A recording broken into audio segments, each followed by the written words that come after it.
Hi, your rates. It's another Tuesday, so it's another assembly. Well, finally, I can relax. And if you're not sure what I'm talking about, I'll show you this again.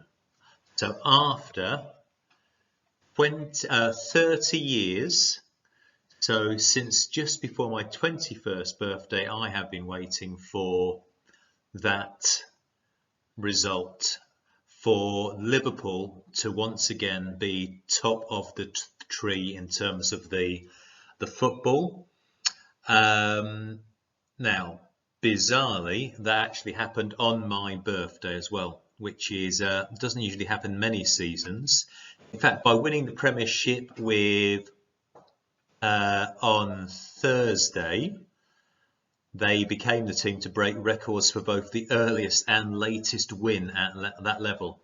And I'll leave you to decide. Maybe you could email me how that is possible, how they've successfully managed to get the earliest and latest win at this level, both on the same day. Song-wise today, I thought I'd introduce you to this if you're not already aware of it. You'll Never Walk Alone.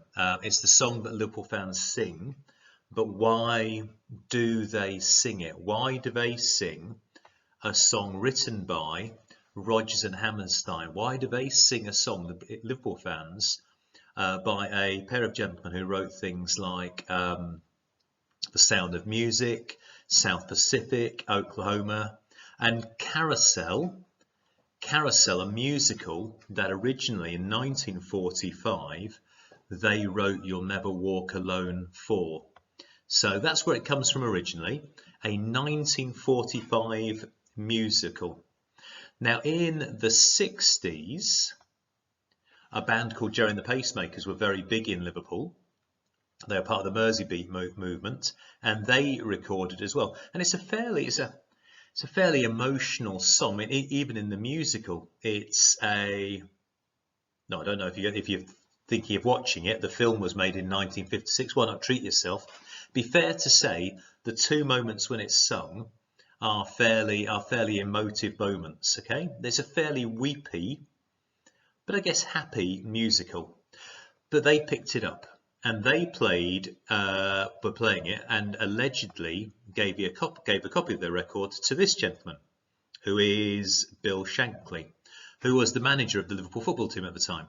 So we had mid-60s now, Merseybeat, Gerry and the Pacemakers, the Beatles coming into their own as well, Liverpool doing well in the league.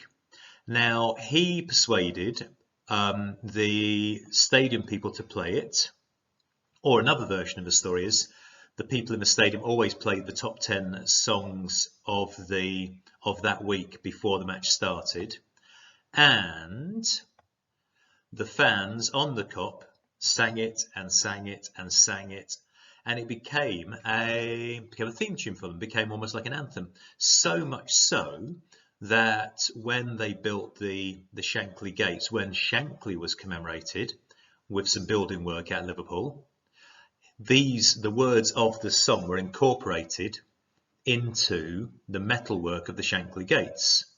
And Shankly was such a hero, and the song became so synonymous with Liverpool, that the old club badge got changed into this club badge with the Shankly Gates at the top, and the line of the song, You'll Never Walk Alone. So what are the lyrics of the song?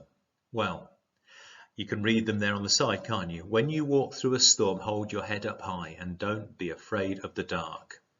Because at the end of a storm, there's a golden sky and the sweet silver song of a lark. Walk on through the wind, walk on through the rain, though your dreams be tossed and blown. Walk on with hope in your heart, and you'll never walk alone. Which I think, as a motto for a head of year, for a year, for a school, is a fantastic one, isn't it? And it's probably not surprising that in current times, when this gentleman hit the news, now suddenly it seems ages ago, doesn't it? And I'm hoping you recognise that as Captain Tom, who decided that before his 100th birthday, he would walk 100 times round his garden. And I don't know who persuaded, but someone persuaded him to see if he could do that for charity. Now, can anyone remember how much he raised? He raised £32 million by doing that, which is a phenomenal amount of money, but it so moved the country. I mean, we're talking, we can see the date there, the 30th of April. It seems an age ago, but it's not really, is it? 30th of April this year is 2 months ago now, isn't it? Then, this gentleman on the right here, Michael Ball, a singer, a disc jockey in Radio 2, he re-recorded a song with Captain Tom. And the song they chose to record again was You'll Never Walk Alone. Walk on with hope in your heart, and you'll never walk alone. And Captain Tom then had a record as being the oldest person with a #1 record on his 100th birthday. And I don't think we can pass things by without having a think about this. £32 million, a phenomenal amount of money, but actually would keep the NHS going. I think, well, you can look up the figures. It's either mere minutes or just a couple of hours. It's a drop in the ocean for how much the NHS costs. But of course, he raised the money to go to families affected from the NHS. So the money made a huge difference, except it wouldn't make a big difference if it's running the NHS. That's where our taxes go. But what a fantastic song to put next to that. Walk on with hope in your heart, you never walk alone. And I think it'd be fair to say, I think people always wonder why I've ended up following Liverpool. I don't sound like I'm from Liverpool, do I? My parents met in Liverpool. My parents met in Liverpool in the early 1960s, in, I think, around 1963, when Jerry and the Pacemakers had a single out, which has always been played in Liverpool, and was just starting to be played on the terraces when my father went to watch the football. And that song, of course, which is very synonymous with them getting together, was You'll Never Walk Alone. And that's always been part of our family, the lyrics to that song, the idea that, the message that once you're part of this family, wherever you are, you're never on your own. So if you walk tall, take things head on, you'll never be alone. There'll always be somebody with you. Interestingly, when I was looking for the images of Captain Tom, I found the Captain Tom image on the BBC site. Now, what else did I find right next to it currently? So it seemed like an age ago, Captain Tom raising £32 million to fight to raise money for the NHS as the key workers were fighting the COVID-19, fighting the coronavirus. We've just started opening schools again, haven't we? The year 10's about, the year 12's about some of the time. And what do we find in the papers again? Leicester, a huge city, potentially back into lockdown. Next to that story, the plans for the return in autumn for you lot are leaked by the government. Well, we don't know if they're leaked. We don't know if these are actually the plans. We don't know if it's just discussion. Last weekend or last week in the hottest weather, these were the scenes, I think, in Brighton. Okay, almost as if the last 3-4 months haven't happened, almost as if it's just all forgotten. We can just move straight back into Meet Kim on the beaches. Right, so a message for you lot. We've got 3 more weeks of school time, then we've got the summer break, and the news will be changing each week, won't we? Could you just make an effort to be careful? Understand the advice that's out there and follow the advice to protect other people and save lives. That's still going to be important, because though it might seem like an age, you will be back in school at some point. We will be able to pick this up. You'll be coming back during year 9. which will still give us a good run up to the GCSEs and the A-levels and everything else. Okay, so though it's difficult at the moment, though it is frustrating not being able to do all the things we want, though it's boring not coming into school and having face-to-face lessons with people, we've got to walk on positively, because there will be an end to this, and you aren't on your own. You can email us. You're coming into a lot of you coming in for one-to-one interviews this week, or the school's ringing about the one-to-one interviews. Talk about the issues with your work and things in those interviews. If you've had the interview and you realise there's something you want to say and you didn't say it, email me with that, okay? Okay.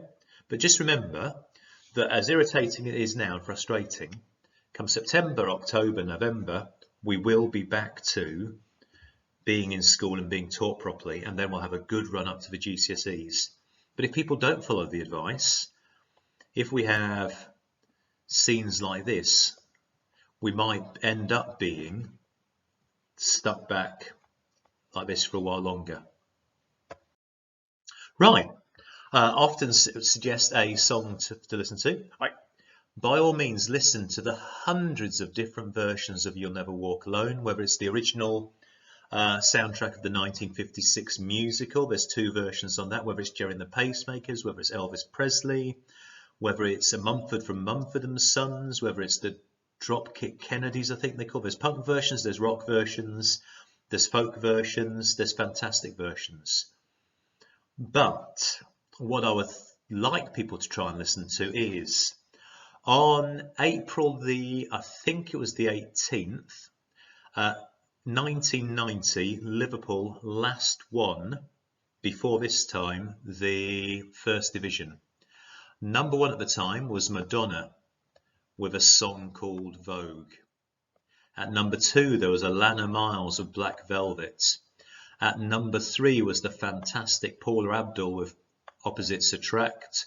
And then a wonderful maths song, The Power by Snap. And a great cover of a reggae song, Kingston Town, and these other ones. That's what I would recommend you try to listen to. I think You'll Never Walk Alone is a fantastic motto for a school. I know what our one is now built on rock, which I think always sounds a big school of rock, which is fantastic, in Saxo Condita. You'll never walk alone. Once you're part of this community, you're always with it. Wherever you are in the world, you're part of something. What would your motto for a school be, and why? And how have Liverpool broken records for being the earliest and latest team to win the Premiership? Right, less than 15 minutes, still time to get on with the rest of the day.